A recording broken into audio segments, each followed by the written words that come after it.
Welcome back to the GP Productions podcast.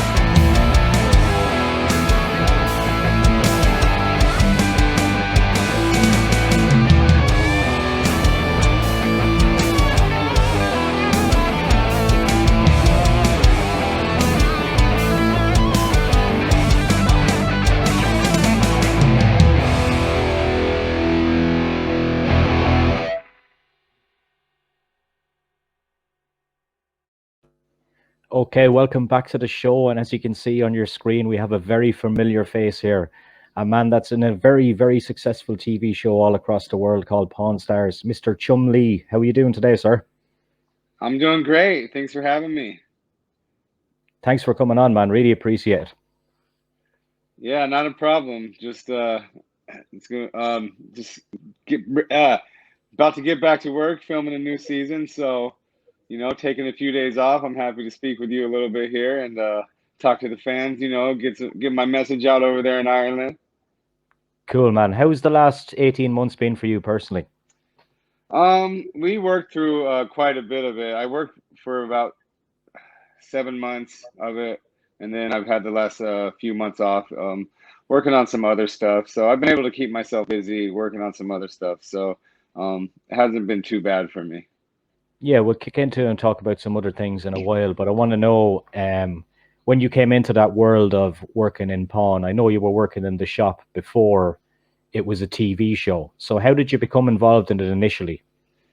So I pretty much grew up with Corey. I've known him since we were, junior high, about that age. And Rick just decided to, he actually wanted to open up a Quiznos sandwich shop, and Okay.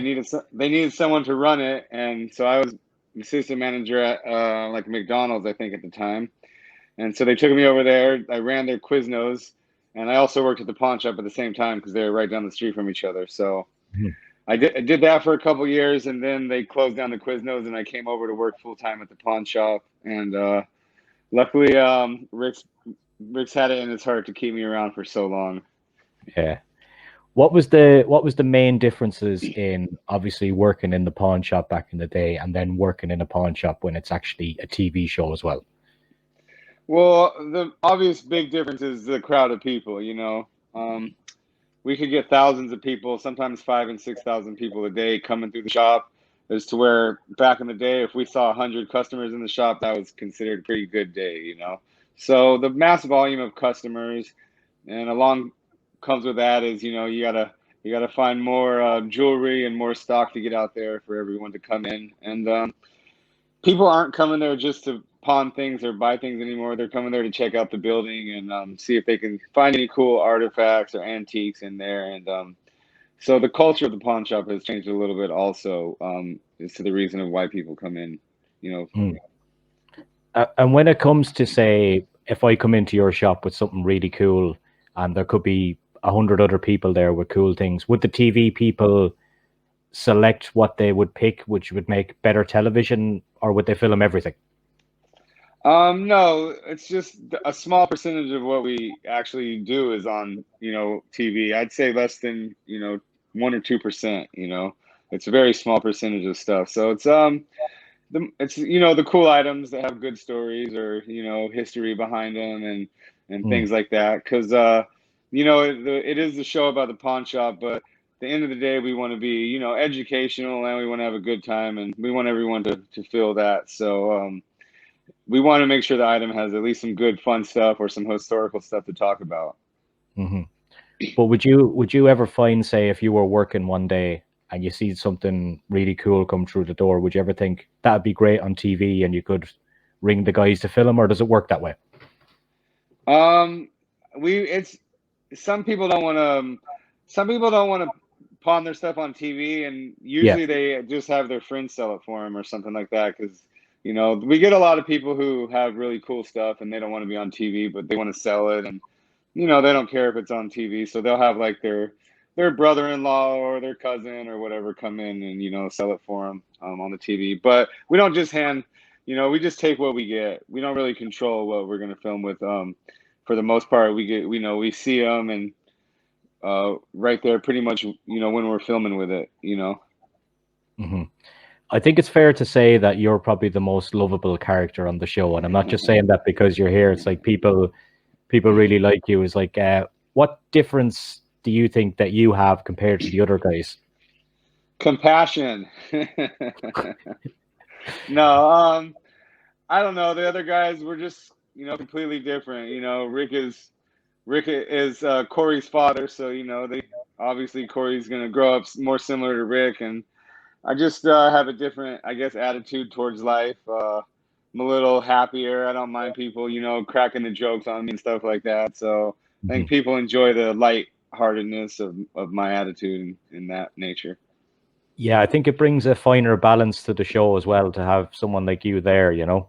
Yeah, but we got to have us all. You know, it's people always ask me when are you going to do something on your own, and I'm like, oh no, this show's working good. I don't want to, you know, there's no reason to stop doing this show where all three of us are so good together. You know, I think I always tell people that all the time. All three of us are completely different, but together we make the show what it is, you know. Yeah. What's the funniest thing that's ever been brought into the store? Oh man, we get so much crazy stuff, but probably like I don't even know, honestly. There's so much crazy stuff, but the wildest crazy stuff is like the medical quackery. Like, you know, hook this light bulb up to yourself and shock yourself, and it will cure baldness. You know, stuff like that. But honestly, every day something like so much crazy stuff comes through the door. Yeah. And I've seen a few clips. There's actually a compilation on YouTube of people bringing in a thing that me and you both like, wrestling merchandise and wrestling memorabilia, things like that. The episode where someone brought in the Dude Love shirt and then Hmm. Mick Foley happened to be in town. How did that come about? Well, I forget who knew him, but you know, I think Rick knew him, and we had come across some Dude Love stuff, and you know, when he was in town, we just scheduled it so that, you know, we could have him come in and authenticate it at the right time. So that was pretty easy to do. He's actually a really nice guy, really cool, and you know he has his own show that just came out right now. So kind of like, you know, helping cross promotion and stuff. You know. Yeah, I went to see Mick. He was in Ireland in a place called Cork. It's about 2 hours from where I live, and I went down there. He was doing his stand-up comedy show. It was about 10 years ago now, and he done the show, and then he wanted to meet everyone afterwards. So the show finished at, I think, 9 p.m., and he was still there at 2:30 a.m. signing autographs for people. Crazy. I can believe it. I just can see that about him. He definitely was super kind, and he's a very smart individual too. Like just to sit down and talk to him, and you know, you can see why he made it so far in the wrestling world. Yeah. And who's your favorite ever wrestler, would you say? Oh, it goes. I mean, I love actually Cactus Jack, which is still, you know, Mankind, McFoley, Dude Love. They're all one and the same. But I grew up. I actually, when I was young, I liked. He didn't wrestle that long, but do you remember Tatanka? I do remember Tatanka, yeah. Yeah, that was like Tatanka and the Undertaker. You know, those were my favorite wrestlers growing up as a kid. And then, you know, we had the NWO wave, and I went over there and loved all the NWO guys. You know, the bad boys.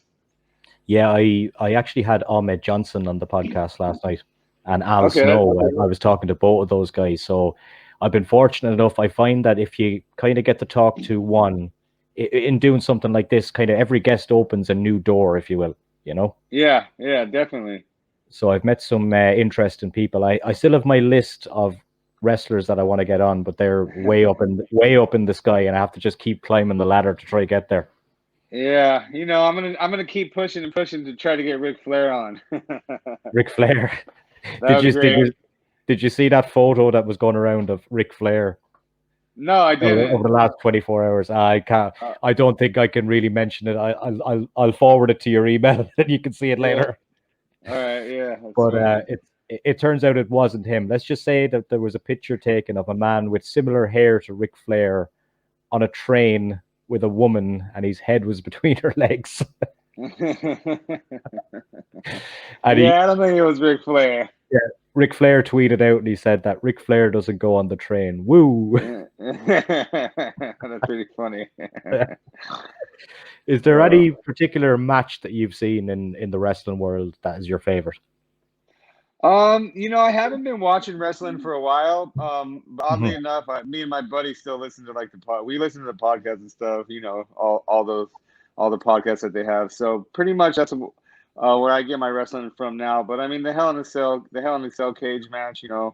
Um, there's been some good ones over the years. I remember my favorite though was I forget which WrestleMania it was, but it was here in Las Vegas. So Mhm. I remember that was a pretty good time. That was my best favorite wrestling moment. Yeah. And funny enough, SummerSlam this weekend is in Las Vegas. Would you not go? We were we were thinking about it. I mean, tickets are just real expensive right now, and um, it's just I don't know. We'll see. Maybe next year when things are a little different, I'll be able to get back out there. I got to be Yeah. safe right now. We're going back to work, and I got to put a Q-tip in my nose twice a week. So. Yeah. Have you got to do all those things for the shop as well? Yeah. Oh yeah, we gotta, we make sure everyone's, doing their part and trying to keep everyone safe. So we are going to be filming a new season, but there's a lot of protocol in place to make sure we are as safe as possible. And we did it Yeah. last year without anything. Last year it went perfect. It went great. So expecting to have another good 7 months of filming. Yeah. What's Vegas like at the moment then? It's obviously much be quieter than it would normally be. It's actually pretty busy again because it's summertime. So Hmm. it's pretty busy. It's really hot right now, and it's not your typical crazy summer, but still, it's pretty busy. I don't really try to go to the strip unless I'm pretty much going shopping to a certain store or going out to dinner, or something like that. I go for a purpose. I try to avoid the craziness. I don't want to Yeah. know what it's like to be a tourist in Las Vegas. Yeah. And plus, because of the TV show, you obviously, if you were fortunate enough to get COVID, then that would kind of mess things up for you guys scheduling and filming as well. So you have to keep all that in Yeah. mind, I guess. Yeah, I definitely do a lot less when we're filming in season, because like you said, if one of us was to get it, it could really slow things down. And also, we're working with a crew. It's a very small crew, but there's other people that have to be around me every single day. So I make sure to just pretty much stay at home and cook my own meals, learn how to cook new meals. Have you guys had to reduce your crew size because of all this? So we're actually very fortunate enough to be able to film with a very small crew already. Hmm. Um, we uh it is a little different. Like there'll be a couple people that would usually be in the room that they stand on the other side of the area, and we do keep it down to the bare minimum that we have to. But even I think we can film with like 5 people, if we had to. We could do it with less probably. Yeah. And then with the customers coming into the shop, does there have to be probably a quota of people that can come in then for the season? Like obviously you can't have the place packed. What way is that working? We don't have any customers in while we're filming the scenes right now, just for safety purposes. Especially in Vegas, everyone's traveling. Everyone's coming from everywhere, so it's Yeah. kind of like a melting pot of. Even during the regular flu season, it's pretty tough out here.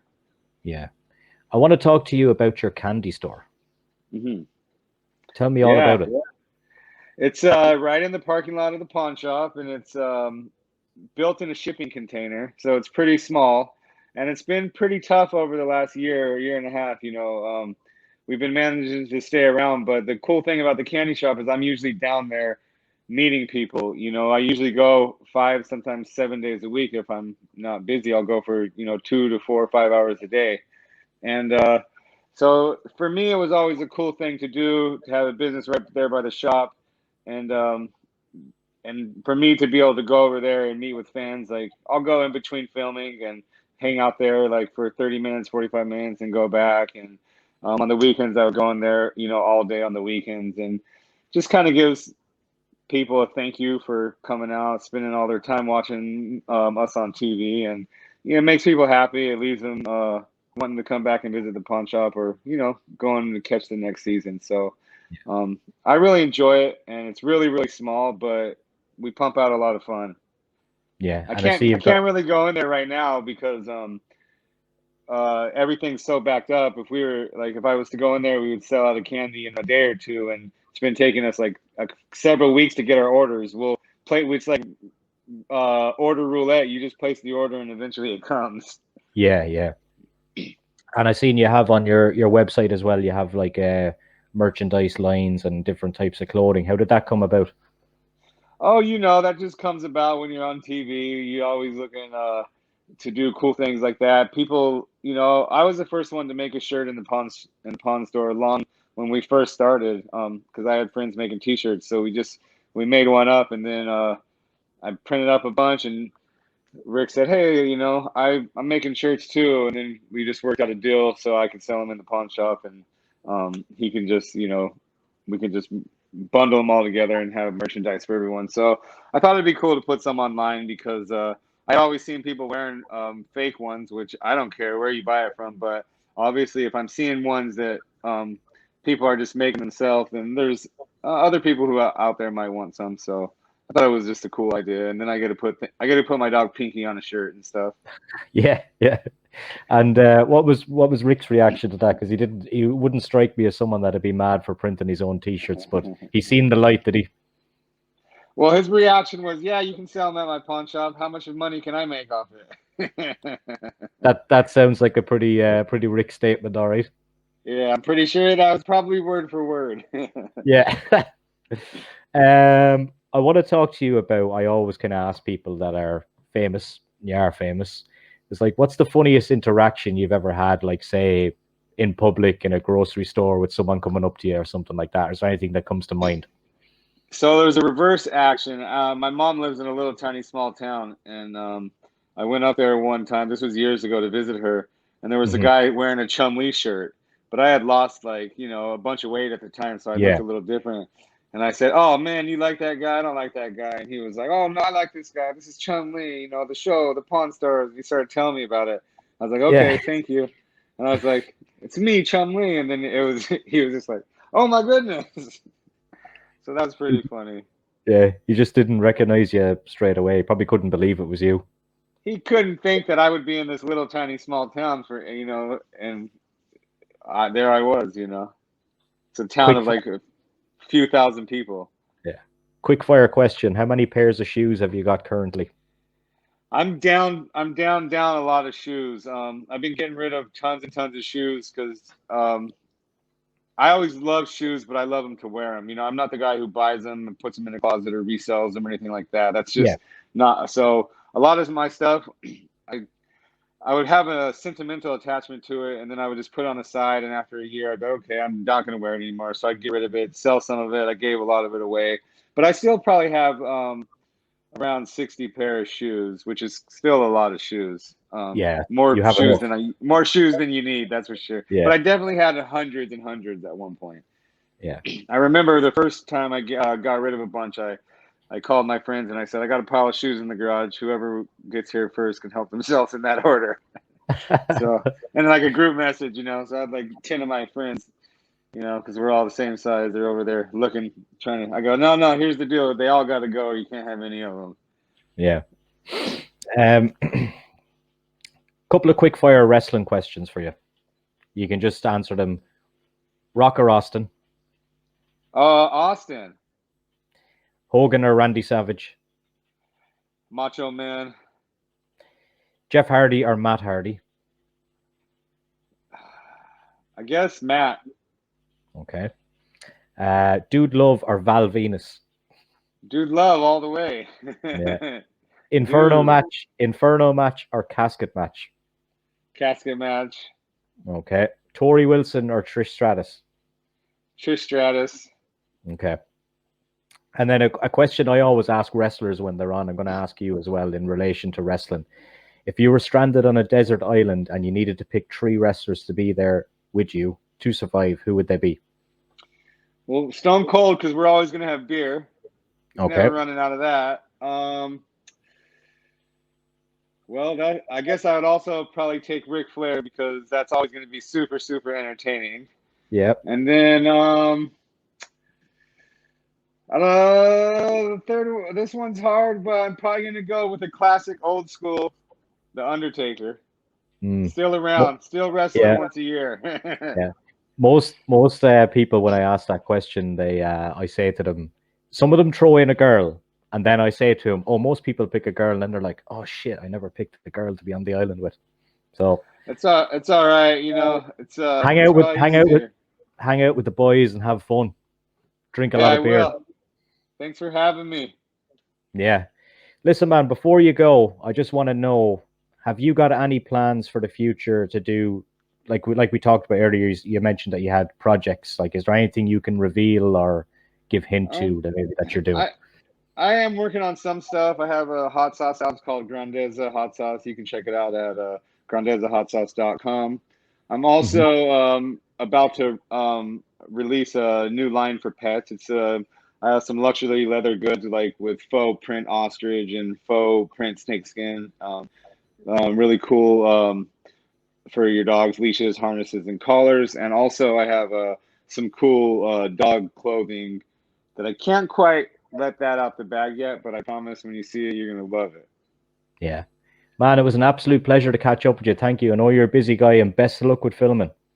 Hey, thank you. Thanks for having me. Thank you so much, man. Take care.